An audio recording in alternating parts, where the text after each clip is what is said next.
고난 가운데 함께 하시는 하나님의 손길을 체험하시길 축복합니다.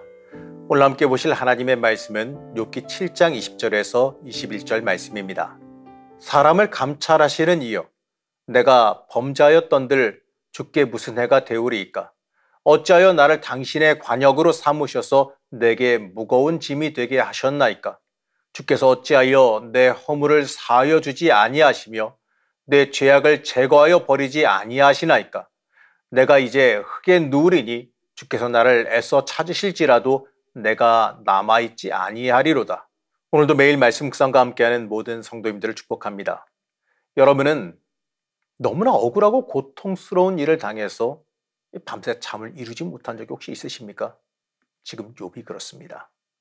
자신이 그렇게 억울하게 어려움을 당하고 있는데 이 친구들이랍시고 위로한다고 와서 오히려 자신을 억울하게 죄인으로 몰아붙이고 있으니 너무나도 괴롭고 고통스럽습니다.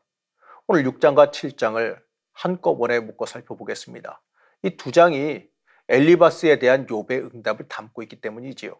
좀 더 정확하게 말하면 이 엘리바스를 비롯한 친구들을 향해, 청중을 향해, 그리고 하나님을 향한 욥의 대답입니다. 엘리바스의 말이 이론적으로 다 옳은 말이긴 하지만 욥이 겪고 있는 상황에는 맞지 않지요. 이제 욥은 6장과 7장을 통해 친구들과 하나님을 향해 가슴 가득 찬 슬픔과 억울함을 절절히 토로합니다. 먼저 6장은 먼저 친구들을 향해 자신의 결백과 억울함을 토로하죠. 이 전능하신 하나님께서 욥을 관역으로 삼고 독가사를 마구 쏘셔서 자신의 영혼이 그 독을 빨고 있다라고 탄식합니다. 그리고 음식만 생각해도 구역질이 나서 못 먹겠다고 말하죠.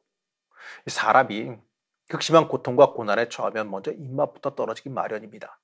욥의 처지를 생각할 때 그의 모습을 충분히 상상할 수 있습니다. 그리고 6장 8절에서 13절에 걸쳐서 차라리 죽었으면 좋겠다고 부르짖습니다. 욥기 6장 9절입니다. 현대인의 성경을 한번 읽어보겠습니다. 하나님이 내 생명을 끊어 나를 기꺼이 죽여주셨으면 좋으련만. 하나님께서 자신을 부수시고 손을 들어 자신을 깨트리시면 그것이 오히려 위로가 될 것이고 고통 속에서도 그걸로 인해서 기쁨이 될 것이다, 이렇게 토로하지요. 얼마나 고난이 극심하면 이러한 말까지 할까요? 6장 14절에서 30절을 보게 되면 이 친구들에 대한 욥의 서운함이 아주 적나라하게 드러납니다. 가장 연장자이고 친구들 중에 지도자급에 있는 엘리바스가 조금도 위로가 되지 않는 오히려 욥을 신문하고 정죄하는 충고를 합니다. 욥은 이러한 말을 듣고 자신의 결백을 내세우면서 외치지요. 이러한 이 절망스러운 상황에 가장 필요한 것이 친구인데 이 친구라는 것들이 도무지 믿을 수가 없어요. 15절 이하는 이 믿지 못할 친구들을 개울의 물살로 비유합니다. 6장 15절 말씀입니다. 내 형제들은 개울과 같이 변덕스럽고 그들은 개울의 물살같이 지나가노라. 여기서 말하는 개울은 와디를 뜻하는데 건기 때는 마른 바닥을 보기다가 우기가 되면 격렬한 급류가 되어 흐릅니다. 이렇게 물이 불어날 때 하나의 강줄기를 형성하고 외관상으로는 지속적으로 흐를 것처럼 보여요. 마치 이 농경지에 필요한 물을 지속적으로 충분히 공급해 줄 것처럼 보인다 이겁니다. 그러다 이 물줄기는 이 농경지에 물을 충분히 공급하지도 못하고 비가 멎으면 급격하게 사라져버리고 말아요. 와디는 대부분 농사의 물이 필요한 시기에 오지 않습니다. 이 농번기인 4월에서 10월 사이에는 말라 있다가 11월에서 3월에만 등장해요. 이 말은요, 마치 와디가 이 물을 절실히 필요로 할 때에는 농부에게 도움을 전혀 주지 못하듯이 욥의 친구들도 욥이 재난을 당해 도움의 손길이 필요할 때 아무런 도움이 되지 못한다는 걸 뜻합니다. 욥은 21절에서 친구들에 대해서 이렇게 다시 말합니다. 이와 같이 너희도 나에게 그런 시내와 같은 자들이다. 너희가 두려운 일을 보고 겁이 나서 나를 멀리하는구나. 욥의 친구들은 이러한 변덕스럽고 믿지 못할 개울물과 조금도 다를 바가 없다고 말합니다. 욥은 친구들에게 진정한 위로를 기대했지만 오히려 욥을 신문하고 정죄하고 있습니다. 도무지 믿지 못할 사람들이지요. 우리가 이 어려운 일을 만났으면 믿을 만한 사람에게 기대고 싶기 마련입니다.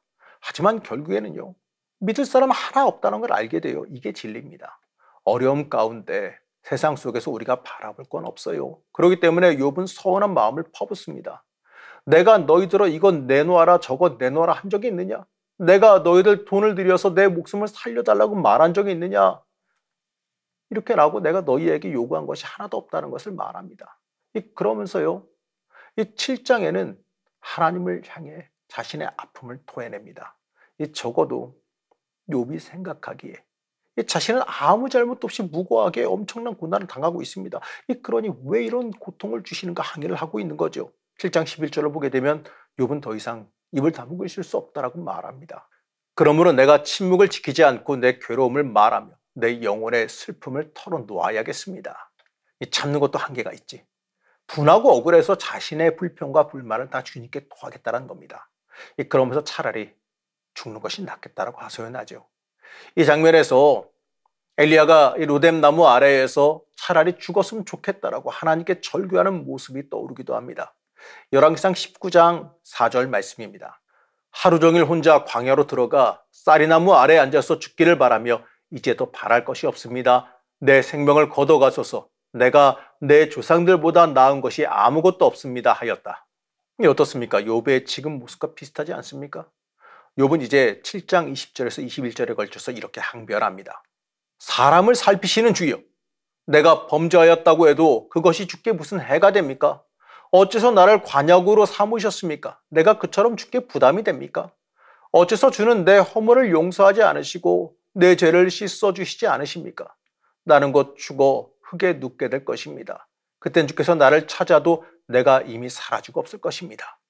욥은 죄를 지었을지라도 하나님께서 용서해 주시면 될 텐데 왜 이렇게 관역으로 삼아서 화살을 쏘아대시냐는 절규로 엘리바스의 첫 번째 발언에 대해서 대답을 마칩니다.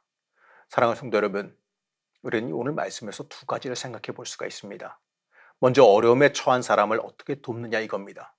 이 엘리바스와 세 친구들은 욥에게 마치 선생인 양, 욥의 고난을 해석하고 신문하는 형태의 우정을 보입니다.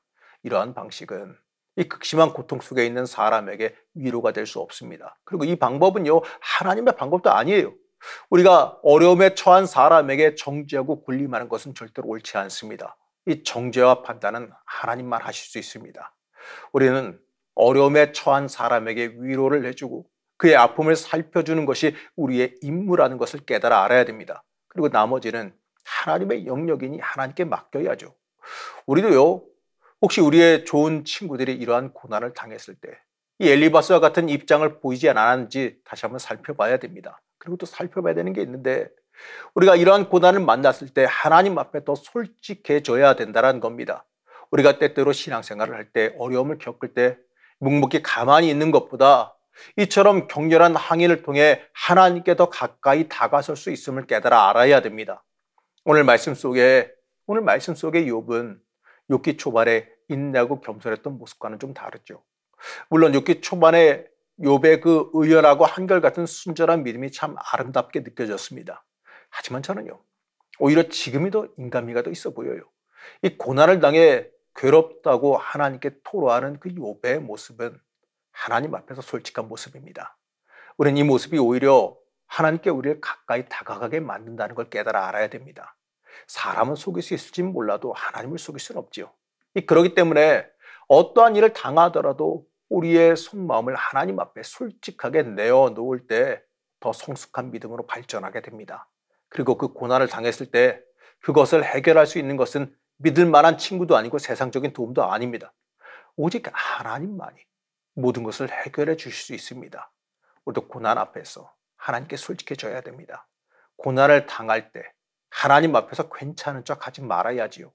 고난이 오고 아플 때, 괴로울 때 하나님께 괴롭다고 아프다고 힘들다고 솔직하게 고백할 수 있어야 됩니다. 그래야 우리에게 해결책이 다가와요. 그래야 우리에게 빛이 보입니다. 하나님 앞에서 솔직하게 고백하시기 바랍니다. 하나님 앞에 내어놓는 이러한 고백은 절대로 불평불만이 아닙니다. 그건 하나님의 응답과 축복을 욕심으로 넘치게 받고 싶을 때나 나오는 일이고, 이러한 고난 중에 하나님 앞에 나와서 아픔을 토로하는 것은 불평불만이 아니에요. 고난 중에 하나님 앞에 나오는 건, 아픔 중에 하나님 앞에 나오는 것 그 자체가 쉽지가 않아요. 이 엄청난 문제 앞에서도 하나님이 해결책으로 보였기 때문에 하나님 앞에 나왔습니다. 그럴 때 하나님 앞으로 고난과 문제를 끌고 나올 때 그 문제가 해결됩니다. 우리는 위로를 얻어도 하나님 품에서 얻어야 되고 투정도 하나님 품 안에서 해야 됩니다. 하나님 안에서 우리가 모든 걸 내려놓을 때 이 고난의 문제도 아픔의 문제도 해결됨을 잊지 마시기 바랍니다. 욥은 누구보다 큰 고난 당했습니다.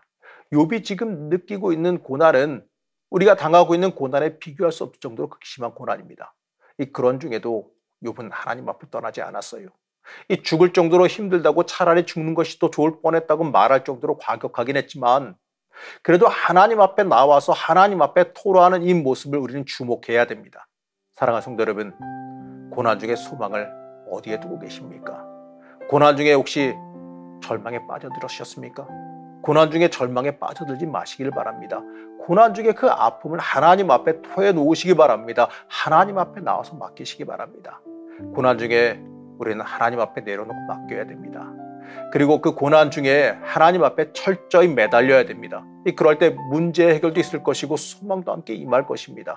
오늘하루의 삶을 살아가면서 하나님 앞에 내 속에 있는 그 모든 것을 솔직히 내어놓는 하루가 되시길 축복합니다. 하나님 앞에 마음 내려놓는 하루가 복된 하루가 되시기를 바랍니다.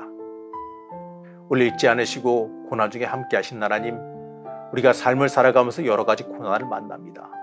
어떨 때에는 너무 견디기 힘들어 차라리 죽었으면 좋겠다는 욥의 심정이 너무나도 와닿기도 합니다.